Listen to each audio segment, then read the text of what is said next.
Desa Budu yang terletak pada Kabupaten Badung, Kecamatan Mengui, yaitu tepatnya di Desa Budu. Kini saya akan sedikit menjelaskan sejarah tentang Desa Budu dapat terungkap dari salah satu sumber tertulis yang berupa lontar babat Pangeran Pasak Budu yang dimiliki oleh Griya Simpang.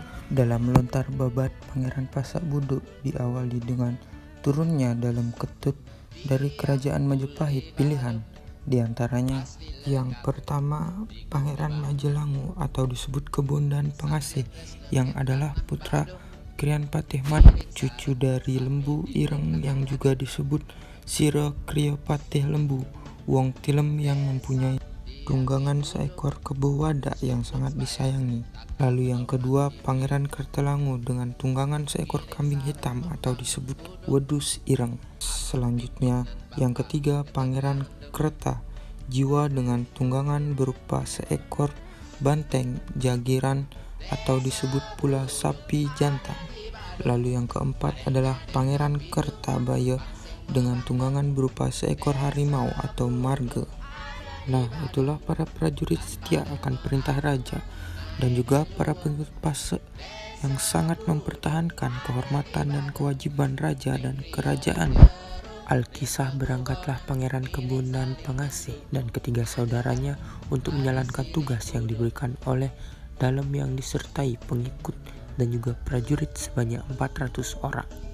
Singkat cerita, karena kesetiaan beliau akan perintah Raja Dalem, maka perjalanan beliau dilanjutkan sendiri yang hanya dengan beberapa prajurit, dan sedangkan adik-adik beliau telah terlebih dahulu tinggal di suatu tempat yang mereka lewati.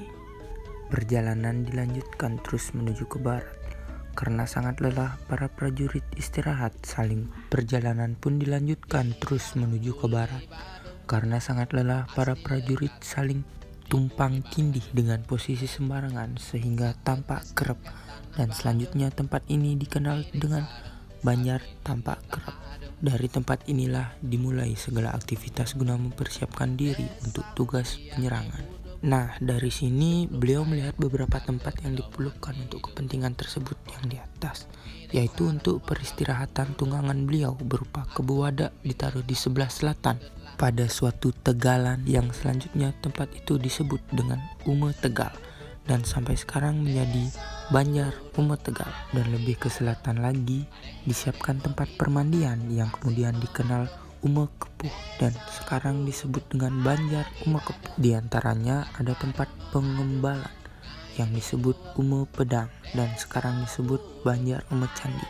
Demikian juga untuk pembuatan senjata disebut air terjun atau grojogan yang ada di tepi sungai Pangi yang sekarang disebut dengan Pemadilan. Demikian juga dengan tempat lainnya yang dipergunakan untuk suatu kepentingan beliau kemudian dikenal dengan suatu nama yang ada sampai sekarang. Singkat cerita, akhirnya Gusti Batu Tumpeng dapat dikalahkan sehingga lama-kelamaan Pangeran Kebondan Pangasih menetap di daerah ini dan setelah beristirahat dan mendapatkan seorang anak laki-laki yang sangat kuat dan perkasa, diserahkan kendaraan kebo wadak beliau kepada sang pangeran yang kemudian disebut Pangeran Pasak Badak. Wilayah Karangan Dalem yang ditempati oleh pangeran disebut Desa Budu sampai sekarang. Dalam pemerintahan Dalem, kekuasaan meliputi batas utara sampai Desa Kapal, batas selatan sampai Desa Prerenan, dan batas timur sampai Tukat Mati atau Pangkung Mati, dan selanjutnya batas barat sampai Tukat Puasan. Nah, itulah sedikit sejarah dari desa saya yang tercinta yaitu Desa Budu. Maaf jika ada kesalahan ataupun salah kata, mohon dipermaklumi, dan saya Arya Putra pamit undur diri dan terima kasih.